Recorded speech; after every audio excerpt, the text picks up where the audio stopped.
부끄러운 표면을 소란하게 하고 어둡게 하는 것뿐입니다. 그것 때문에 손상을 입을 뿐입니다. 그대의 영혼이 그대 내부로부터 바라는 빛은 모든 진리와 광명의 원천이 되는 것입니다. 그것은 어둠의 터널과는 너무나 먼 거리에 있습니다. 그러면서도 만약 그대가 어리석음에 사로잡혀 들기만 한다면 그대는 결국 그 빛을 놓치게 될 것입니다. 그대 내부에 있으면서 빛을 발하는 그대를 위한 그대 자신의 것인데도 불구하고 말입니다. 마지막으로 붓다의 말씀을 인용하겠습니다. 틈을 주지 말라. 오로지 올바른 뜻을 좇고 대다름에 매진하라. 가끔씩 마음을 쉬고 생각을 멈추십시오. 마음이 멈추고 정적이 도래하면 법을 깨닫게 될 것이며 세상의 유혹 속에 빠져든다면 올바른 지혜를 잃을 수 있습니다. 생각을 적당히 멈추지 않으면 끊임없이 이어지며 끝이 보이지 않습니다. 악한 것을 끊어내 복된 길을 찾게 된다면 깨달음을 얻게 되어 현명해질 수 있습니다. 마음이 혼란스러워져 무엇이 옳은지 판단할 수 없게 되거나 타인을 깨달음에서 벗어나게 만드는 것은 마치 그들의 입장에서도 동일한 상황입니다. 주로 생각이 지나치게 많거나 너무 적은 사람들이 이러한 함정에 자주 빠지곤 합니다. 생각을 적당히 멈추지 않고 마음을 지나치게 휴식시키는 것이 이러한 혼란에 이르는 원인입니다. 비투겐 슈타인은 자신의 반철학적 단상에서 이러한 현상을 다음과 같이 설명했습니다. 생각이 꼬리를 물고 맴돌고 있지 않다 할 때도 때로는 문제의 울창한 숲을 횡단하여 평지로 나아가는 경우가 있습니다.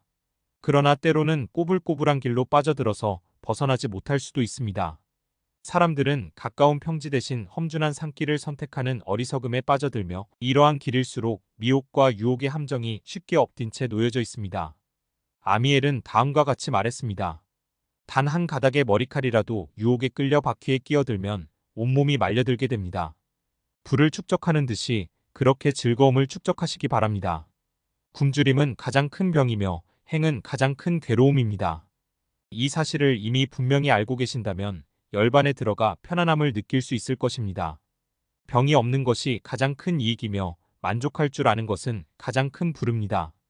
후독한 것은 가장 큰 친구이고 열반은 가장 큰 즐거움입니다.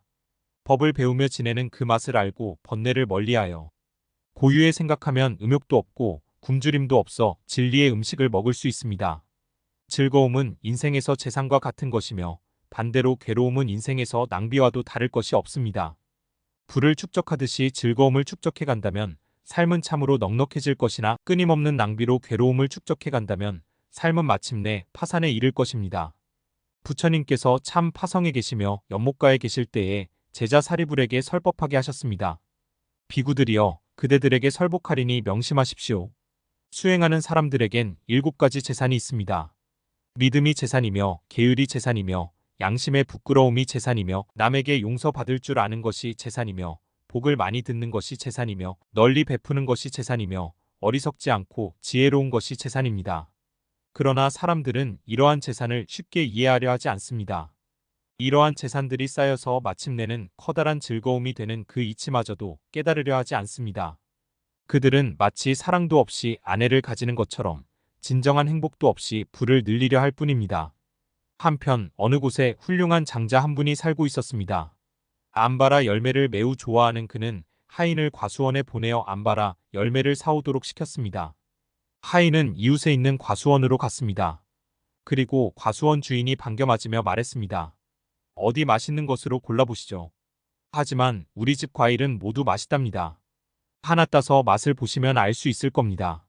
하인은 암바라 열매를 따서 맛을 보았습니다. 참으로 맛이 있었지만 하나만으로 전체의 맛을 알 수는 없으니 모든 것을 맛본 다음에 사겠다고 했습니다. 과수원 주인은 이상하다는 생각을 하면서도 그렇게 해도 좋다고 말했습니다. 하인은 과일을 하나씩 모두 맛본 다음에 갓을 치르고 집으로 돌아갔습니다.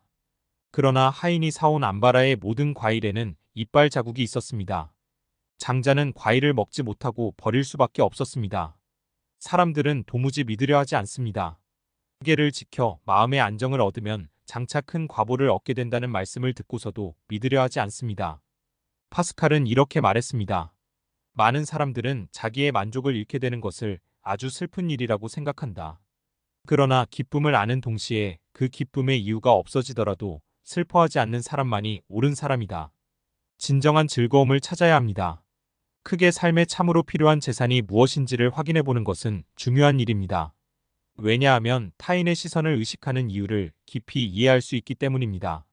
만약 믿음으로 보시한다 하면서 명예를 드날리려 하거나 남의 허식만을 따른다면 깨끗한 선정에 들어갈 수 없습니다. 모든 욕망을 끊고 생각의 근원마저 잘라버려서 밤낮으로 하나만을 지켜간다면 반드시 선정에 들 수가 있습니다. 나로 슈프코가 말했습니다. 사람들은 자기가 행복하기를 원하는 것보다 남에게 행복하게 보이기 위해 더 애를 쓴다. 남에게 행복하게 보이려고 애쓰지만 않는다면 스스로 만족하기란 그리 힘든 일이 아닙니다. 남에게 행복하게 보이려는 허영심 때문에 자기 앞에 있는 진짜 행복을 놓치는 수가 많습니다. 명성을 사랑하는 것보다 더 큰 허용은 없습니다.